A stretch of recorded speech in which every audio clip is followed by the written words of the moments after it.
Picture studying for finals. Pure darkness, nothing but a flashlight. 40-degree heat, no air conditioning. What if I threw in the threat of theft along your way to class? Crowded buses where your backpack is bound to be stolen. Police harassment on your way home. And the constant fear that death is just one wrong street, person, or bus ride away. That is the reality for 95% of students in the Congo.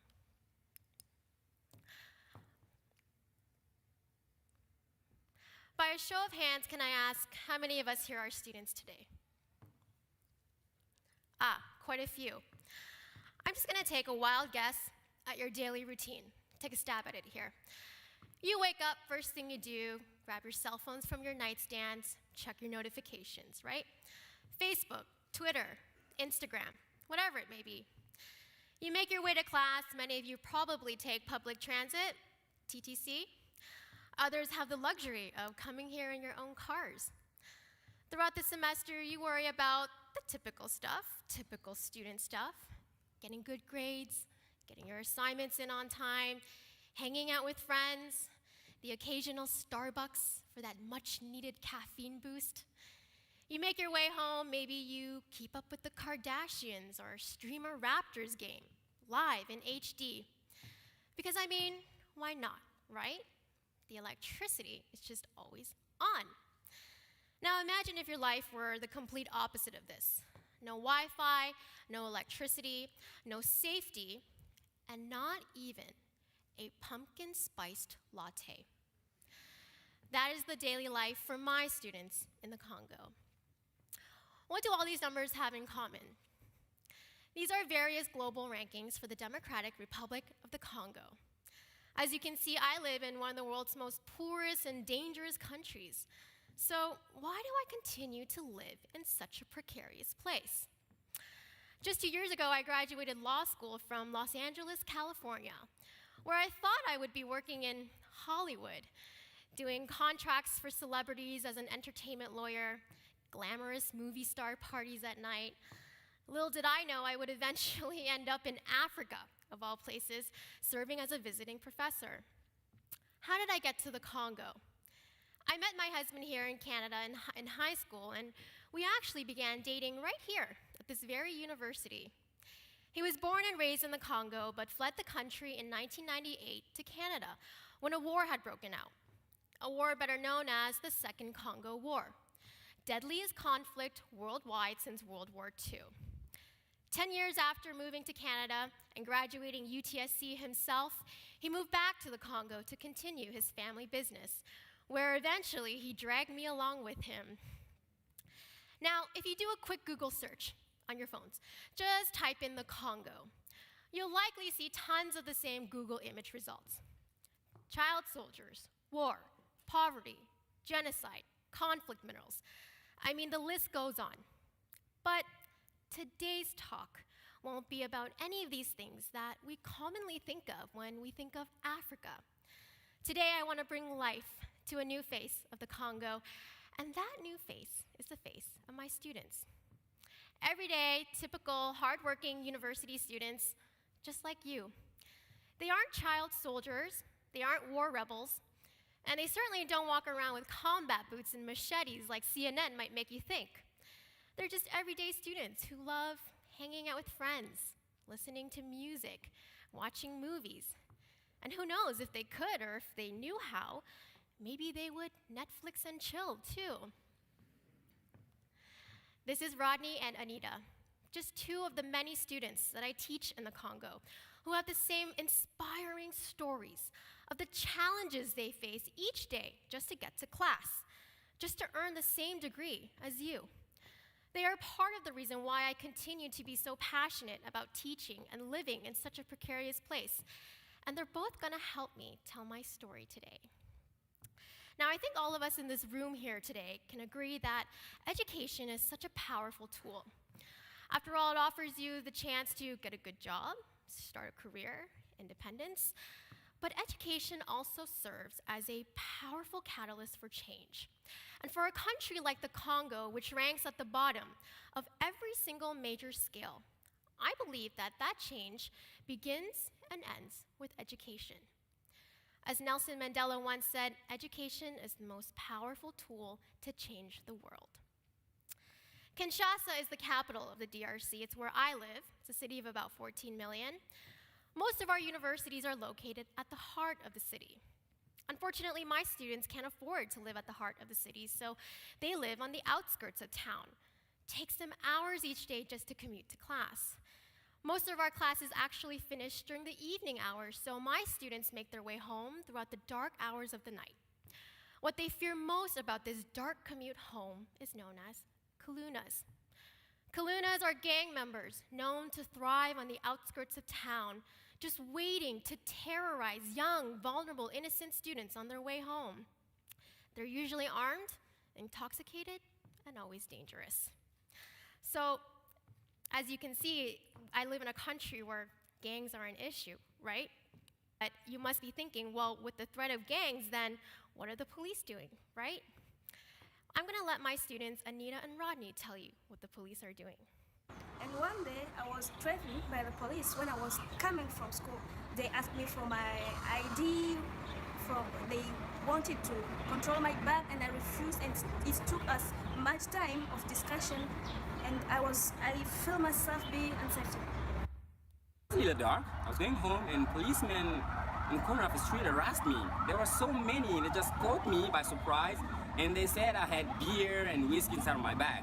So they took my bag by force, they teased me, and they started kind of seeing everything inside. They took everything that was money, and they left the other things. Yeah, it was kind of a bad experience. I'm still affected today. As Rodney explains, it's a common occurrence for students to be threatened and even robbed by police officers on their way home. Could you imagine finishing class tomorrow on your way home wondering if you'll be robbed by police officers or slaughtered by gang members? TTC does not look so bad now, does it? I used to cringe every single time I checked out of the bookstore here. $200 for a textbook. Are you kidding me? It wasn't until I graduated and I started teaching myself that I finally understood the value of these textbooks. They really do enrich your entire educational experience. And you know, the books that you have here are a far cry from what's available in the Congo. Due to incurred cost of shipping and printing, published textbooks are virtually non-existent. So as you can imagine, as a new professor like myself in Africa, I thought, how do I teach a class without a textbook? As I was developing my syllabus, I then thought to myself, aha, genius, I'll just use the internet.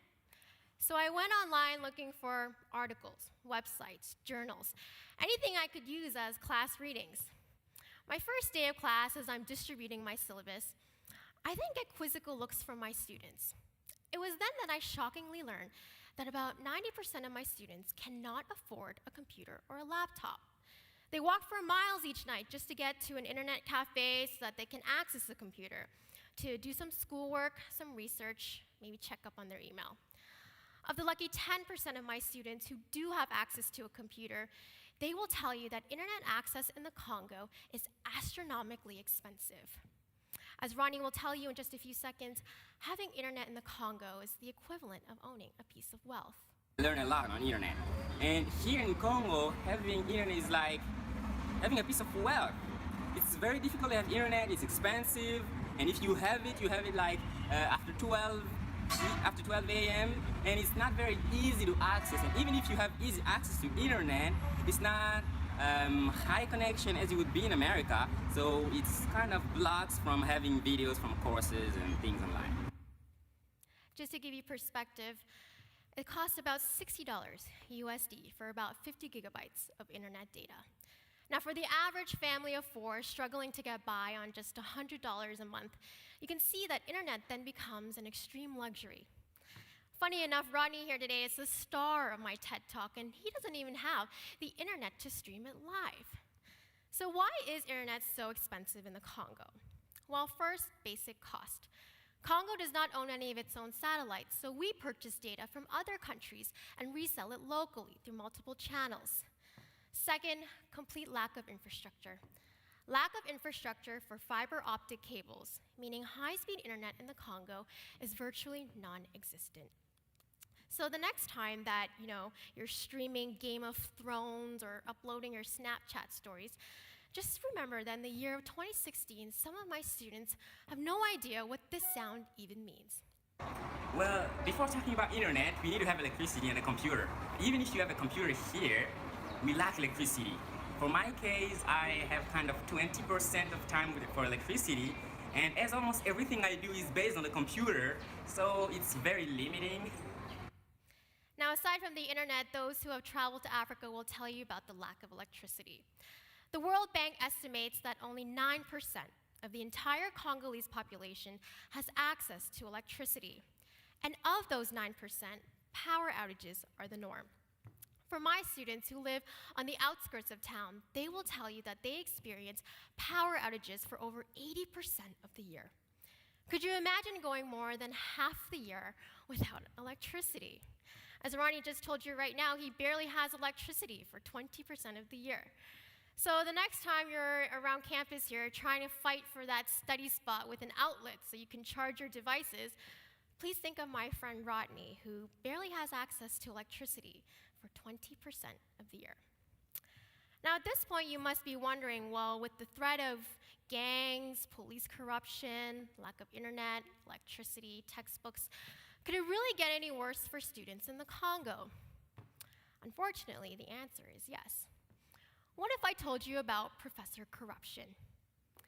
My first day of class, as I was developing my course syllabus and distributing my syllabus, one of my students had approached me casually on the side.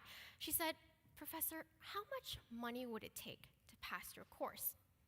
I was confused. I said, "What do you mean, how much money would it take to pass my course?" I spent the entire semester just wondering what she meant by this, and it wasn't until I interviewed Rodney again for this very TED Talk that I finally got my shocking answer. Studying in Kinshasa is another problem. When you're a student here and you want to earn grades, everything depends on the teacher. It doesn't depend on you or on the way you're working to earn the grades.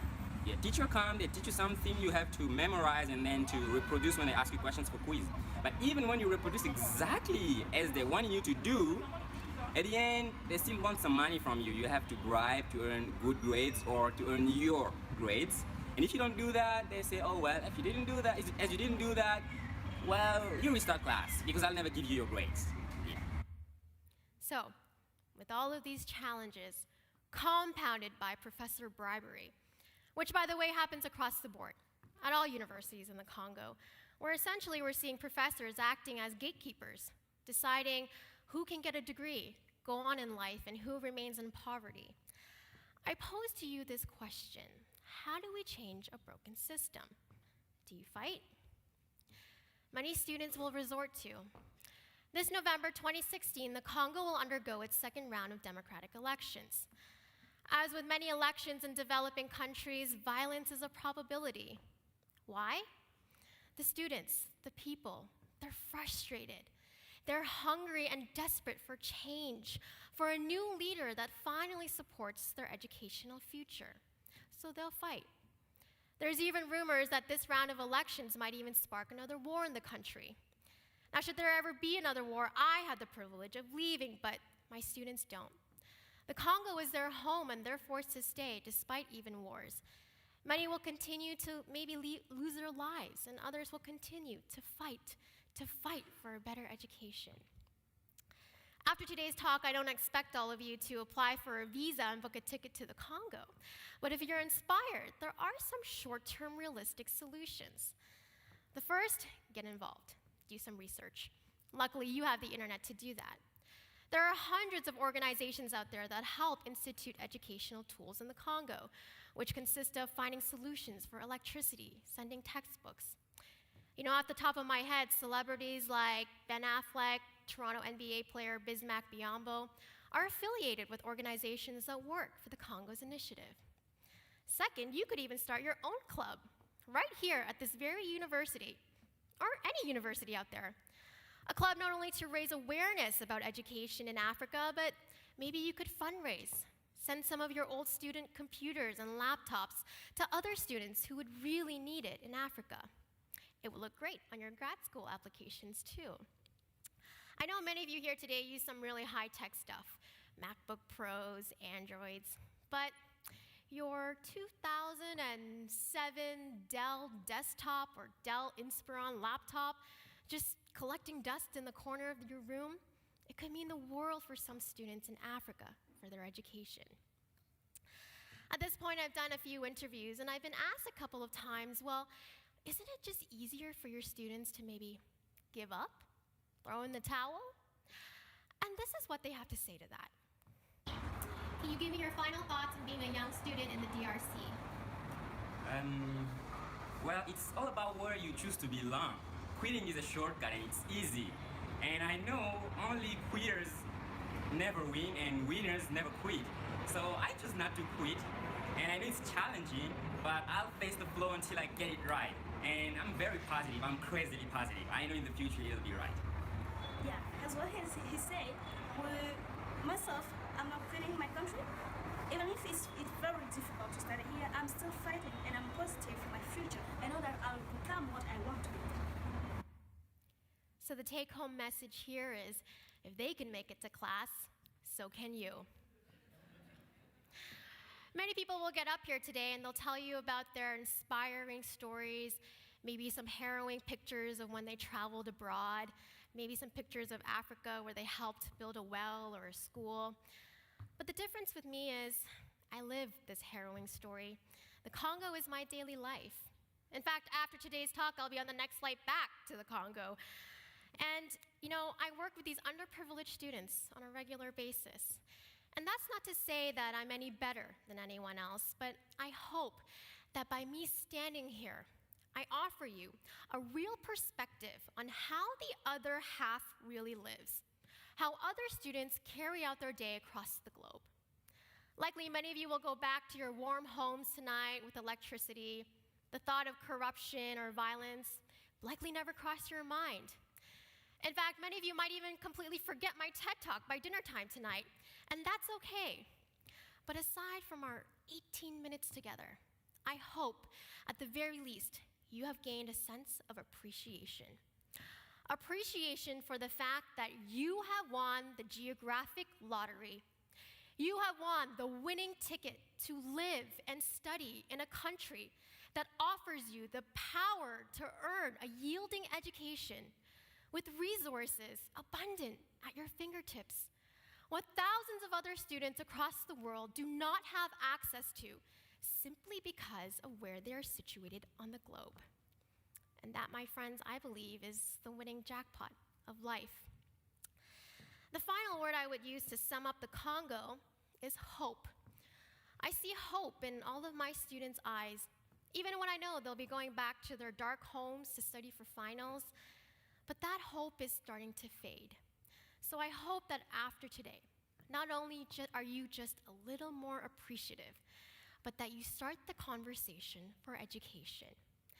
Not just for Rodney or for Anita, but for thousands of other students across Africa and the globe who are just fighting for their fair chance at a basic human right.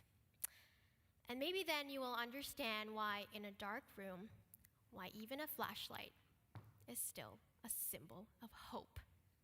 Thank you very much.